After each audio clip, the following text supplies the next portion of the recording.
cette vidéo, je voudrais tout d'abord rendre hommage à Naomi Faye, qui a conceptualisé la méthode de la validation dans les années 60 et qui est décédée le mois dernier, le 24 décembre dernier. Et voilà, je tenais à lui rendre hommage parce que sa méthode, cette méthode de la validation, m'a beaucoup aidée dans mon travail d'infirmière, notamment auprès des personnes atteintes de syndrome démentiel. Elle m'a vraiment permis de redonner du sens à mon travail, de mieux communiquer avec ces personnes et puis aussi de mieux les comprendre. Et dans cette vidéo, donc, j'aimerais vous expliquer ce que c'est la méthode de la validation. La méthode de la validation, c'est une technique de communication. C'est vraiment un savoir-être qui a été développé par la psychologue américaine Naomi Faye, donc dans les années 60, pour mieux aborder et communiquer avec les personnes atteintes de syndrome démentiel type Alzheimer et généralement au-delà de 80 ans. Valider, c'est quoi? C'est reconnaître la personne telle qu'elle est. Reconnaître les émotions et les sentiments qu'elle exprime sans les juger. Valider, c'est valoriser, accepter la personne telle qu'elle est sans vouloir la changer ou nier ce qu'elle est en train de dire. Et ne pas reconnaître les émotions de quelqu'un, ce serait comme nier l'individu. Et c'est aussi donc une méthode qui permet aux personnes désorientées, atteintes de la maladie d'Alzheimer par exemple, de s'exprimer verbalement et non verbalement. Donc l'objectif, c'est de rencontrer la personne dans sa réalité subjective pour qu'elle se sente moins seule. Et là, je vous renvoie à la vidéo que j'ai faite sur les émotions. Donc c'est l'expression des émotions qui va permettre le soulagement de la personne. On ne cherche pas à la ramener dans notre réalité, mais plutôt à l'accompagner dans ce qu'elle vit. D'ailleurs, Naomi Faye dit une phrase qui moi, m'a beaucoup interpellée, c'est « J'attends le soignant qui ne me contredira pas ». Donc le soignant va créer un environnement sécurisé pour que la personne se sente en confiance. La méthode de la validation est fondée sur des théories humanistes, alors en voilà par exemple quelques-unes. Toute personne a de la valeur, ça évite par exemple de dire « lui c'est un dément », de cataloguer quelqu'un. C'est le reconnaître dans sa singularité et dans l'être unique qu'il est. Autre chose aussi, il y a toujours une raison à un comportement, même si, en tant que soignant, nous n'en voyons pas le sens. Une autre théorie humaniste qu'a repris la méthode de la validation, c'est la vie est jalonnée de paliers. Alors ça, c'est Erik Erikson qui en a parlé, et Naomi Faye nous dit que la dernière étape de notre vie, ça s'appelle la résolution. À la vieillesse, on fait comme une sorte de bilan de notre vie pour résoudre des problèmes jusque-là en suspens et pour nous permettre aussi de mourir en paix. L'être humain aspire à mourir en paix. C'est d'ailleurs ce que Michel de Musan disait quand il parlait de se mettre au monde avant de disparaître. Donc c'est un petit peu résoudre des tâches inachevées de notre passé pour pouvoir mourir apaisé. Et notre but en tant que soignant, ça va être de faire verbaliser les émotions de ces personnes pour qu'elles se sentent comprises et pour qu'elles soient soulagées. Naomi Faye aussi nous dit que quand la réalité devient trop insupportable, il y a un mécanisme de défense qui se met en place pour ces personnes atteintes d'un syndrome démentiel, c'est le déni. Certaines personnes se réfugient dans le passé parce que le passé, pour elles, est plus supportable que cette réalité présente qui est juste atroce, c'est-à-dire qu'elles se voient handicapées, elles voient qu'elles perdent la mémoire, elles se voient diminuer, alors qu'avant, quand elles étaient plus jeunes, elles se sentaient utiles, elles travaillaient, elles s'occupaient des enfants, leur vie avait un sens, alors qu'aujourd'hui, leur vie n'a plus de sens. Et le fait de se réfugier dans le passé leur permet de retrouver cette utilité. Et vous imaginez bien donc que quand nous, on va essayer de les ramener dans le présent, eh bien elles risquent de se mettre en colère parce qu'elles ne veulent pas retourner dans ce présent. Il est trop insupportable à vivre. Naomi Faye aussi nous dit que les sentiments douloureux qui sont exprimés, reconnus et validés par une personne de confiance s'apaisent. S'ils sont niés ou réprimé, il s'intensifie. Et qu'est-ce que ça va donner? Ça va donner soit la personne, elle va se replier sur elle-même, puisque de toute façon, elle se dit que quoi qu'elle dise, elle est incomprise. Et là, on va arriver à la phase végétative, hein, on le verra dans les étapes de la méthode de la validation.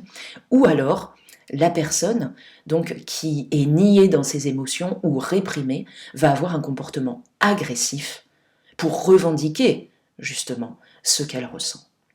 Et Naomi Fine nous dit qu'un comportement déraisonnable n'est pas un comportement sans raison. L'objectif de cette méthode, ça va être de valoriser la personne, lui montrer qu'elle compte pour nous. Ça va permettre de restaurer l'estime de soi. Il y aura moins de repli sur elle-même. Cette méthode aussi peut réduire les contentions mécaniques et chimiques, réduire le stress, l'anxiété, l'agressivité, favoriser l'autonomie le plus longtemps possible. Elle va permettre aussi d'aider à résoudre des tâches de vie laissées en suspens, qui sont inachevées. Et pour les soignants, c'est redonner du sens au travail, et pour l'entourage aussi, c'est réduire l'épuisement.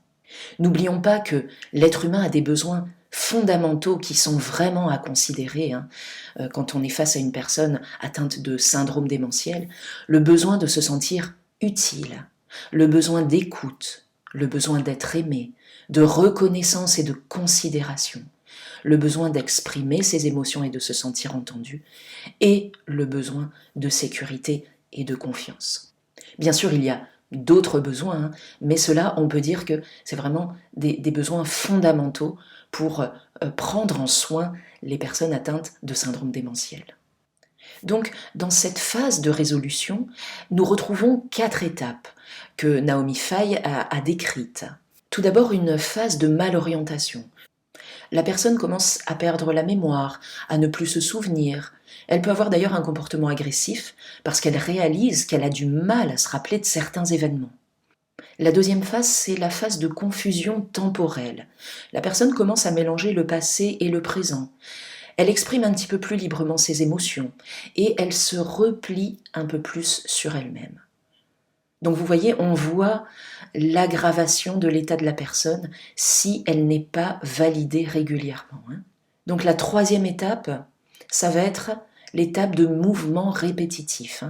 Les mouvements ou les sons, les cris par exemple, qui remplacent les mots et servent à exprimer les besoins et les émotions. Si quelqu'un crie la journée et qu'on l'emmène dans sa chambre pour ne pas qu'elle gêne les autres, la personne risque de crier encore plus fort. C'est comme un appel à l'aide. Elle a besoin d'écoute, d'empathie, d'être rassurée et sécurisée. Et l'isolement, justement, va aggraver les signes. Et puis les mouvements répétitifs, ça va être des personnes qui vont exprimer leurs émotions par des battements de mains, par exemple, ou des battements de pieds. Donc, pareil, c'est des signes de communication. Donc, ça va être important pour nous de repérer ces signes. On le verra dans les techniques de la validation, repérer ces signes pour pouvoir les valider et permettre à la personne de se sentir reconnue et entendue. Et puis la dernière étape, c'est l'état végétatif. Et là, on voit des personnes repliées complètement sur elles-mêmes, qui ne parlent plus, qui ont très peu d'interaction. Elles ont souvent les yeux fermés ou alors les yeux ouverts mais dans le vide. Voyons maintenant les techniques de la validation.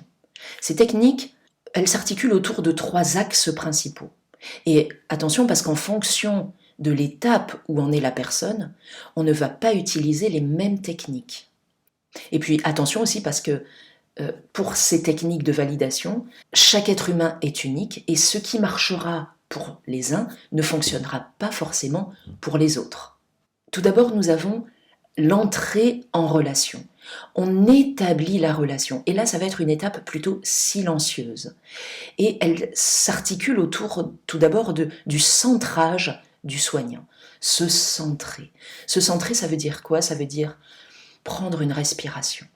Ça dure quelques secondes, mais respirer, revenir au moment présent pour se rendre pleinement disponible à la personne qu'on va rencontrer et lui accorder toute notre attention. Puis, nous allons observer ce qu'elle dit ou ce qu'elle fait. On va capter avec tous nos sens ce que cette personne est en train d'exprimer. Puis, nous avons une étape pour trouver la distance appropriée, c'est-à-dire se placer dans le champ visuel de la personne, se synchroniser avec elle. Si elle montre quelque chose du doigt, par exemple, on peut faire pareil. Donc, ce premier axe, ça va être l'entrée en communication. Le deuxième axe, c'est la communication en elle-même, verbale et non verbale. Donc là, on va utiliser des techniques d'écoute active et de reformulation. Là, pareil, je vous renvoie à mes vidéos sur l'empathie et sur la reformulation pour bien comprendre ce que c'est et puis pour s'exercer à reformuler aussi. Donc se mettre en empathie, ça va être écouter avec attention ce que nous dit la personne et puis reformuler aussi pour valider les émotions. Naomi Fay nous dit qu'on utilisera la reformulation et le questionnement avec des questions comme qui, quoi, comment, où, combien, mais jamais de pourquoi. On emploiera un ton clair, chaleureux, et on l'associera généralement au toucher. On va toucher la main ou l'épaule en parlant, bien sûr si la personne est d'accord.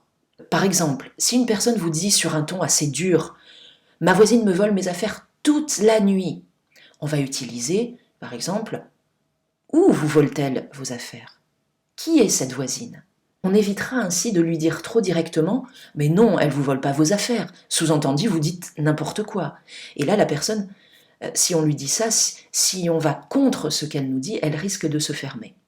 Alors attention, le but, ce n'est pas de rentrer dans son jeu et de lui dire qu'effectivement, quelqu'un la vole, c'est pas du tout ça. Mais c'est permettre à cette dame, par exemple, d'exprimer ses émotions, d'exprimer sa peur ou d'exprimer sa colère parce qu'elle se sent volée par quelqu'un. Donc vous voyez, on observe et on reflète les émotions. On peut utiliser le questionnement par l'extrême. Par exemple, est-ce qu'elle vous vole vos affaires toutes les nuits? Ou alors, est-ce qu'il y a des nuits où ça ne se produit pas? On peut aussi utiliser la réminiscence. Par exemple, ça vous est déjà arrivé avant qu'on vous vole toutes vos affaires? Et peut-être que cette dame est en train de revivre une situation dans le passé où on lui volait ou alors on l'a privée de ses biens. Si elle dit des mots incompréhensibles, comme, je sais pas moi, le choufroun n'est pas encore venu.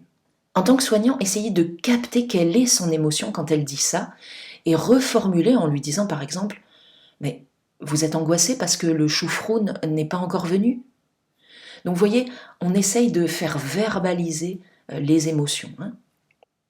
Et puis il y a d'autres techniques pour la reformulation et la validation, par exemple les questions contraires, l'ambiguïté, etc. Mais là, je ne vais pas tout développer dans cette vidéo, je vous renvoie fortement à vous former à cette méthode. Donc vous voyez que le but, c'est de faire verbaliser la personne pour qu'elle se sente entendue et qu'elle puisse être soulagée. Et le troisième axe, c'est de terminer la rencontre par une note positive. On va dire au revoir avec tact et pas brutalement. On va pas, par exemple, s'en aller de façon précipitée. On va vraiment soigner la façon dont on va partir. Et on peut dire, par exemple, à la personne merci pour cet échange, j'ai passé un bon moment avec vous. On se revoit un peu plus tard parce que là, j'ai du travail qui m'attend. » Donc vous voyez, on va vraiment soigner notre départ. Et pour finir, nous avons vu qu'il était important d'écouter les émotions des personnes et de les valider, mais nous-mêmes, en tant que soignants, c'est important aussi que nous soyons capables d'exprimer nos émotions et puis de les ressentir aussi. Donc l'importance aussi de parler de nos difficultés et de mettre des mots sur ce que nous ressentons afin que nous soyons soulagés par l'expression de ces émotions. Et puis, je ne peux pas écouter quelqu'un et capter ses émotions si moi-même, déjà, je ne le fais pas pour moi. J'espère que cette vidéo vous aura un peu plus éclairé sur ce qu'est la méthode de la validation. Encore une fois, ce n'est qu'une approche et je vous conseille vivement de vous former à cette magnifique méthode. Et encore une fois, moi, elle m'a beaucoup éclairé dans mon travail d'infirmière pour prendre en soin des personnes atteintes de syndrome démentiel. Je vous remercie pour votre écoute et je vous dis à très bientôt pour une prochaine vidéo. Au revoir.